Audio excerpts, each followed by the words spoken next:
Joining us now is Ambassador Alon Pincus, the former Israeli Consul General in New York. Ambassador, it's always a pleasure to see you. I thank you for your time. Just want to start with your reaction to this breaking news of the bodies of 3 hostages recovered. Well, 3 that have been reported. There could be more.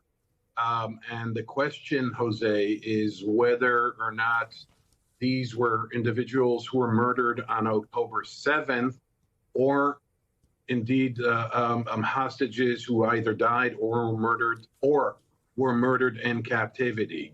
I don't know. I honestly don't know. It'll take a day or 2 before we can ascertain that. It's just thinking, I mean, there were people taken alive from that concert, young people who had gone to spend the entire day and night dancing, celebrating peace, and taken and actually filmed, taken many of them alive. And so it's just, I think it's always important to put a context on everything. And let's see who these 3 are, or as you say, Ambassador, it could be more. But I know that, Ambassador, kind of broadening out our conversation, I know you've been critical of Prime Minister Netanyahu. When it comes to Rafah, what do you think his objectives are, and what are the objectives that you think should be? His objectives in Rafah, and I know it sounds, critical and spiteful, even, but everything he does is subject to one interest and one interest only, and that is his political survival. And his political survival, according to him, mandates the prolonging or lengthening of the war. There is really no, discernible, attainable political goal in going into Rafah.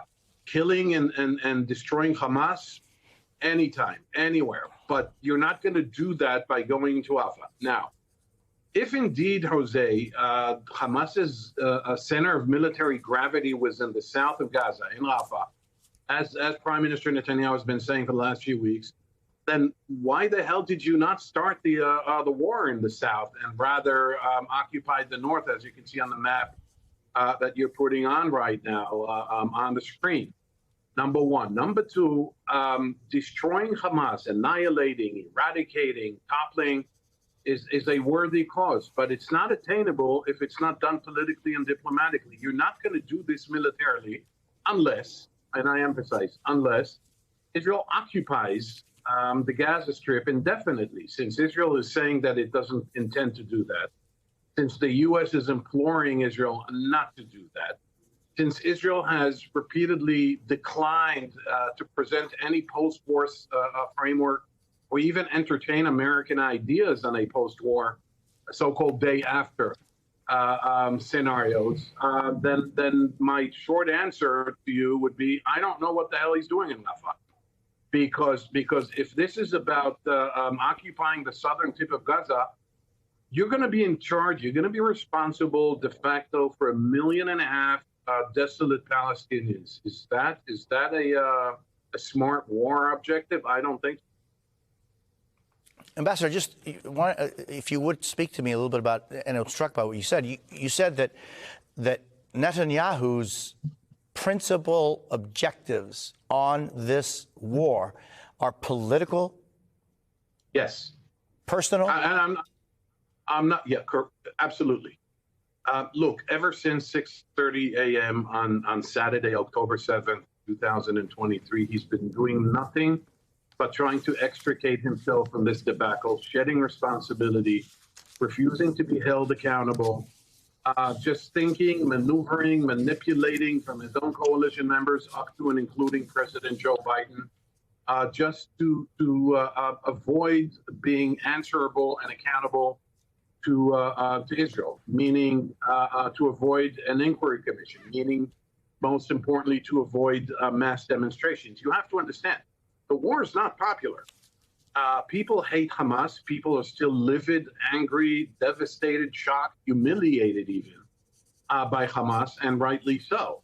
The war is as just a war as any war in history. But 75% think he should resign. 70% of Israelis in a poll that I saw today, 70% think that an election should be held immediately. Over 70%, I forget the exact figure, over 70% think that he is responsible and he should be held accountable. And he's trying to run away from this. He is trying to get himself out of this. And you know, there is a line of questioning about how his policies led to October 7th. And there was an intelligence failure, no question. There was a military failure. There's no doubt about that.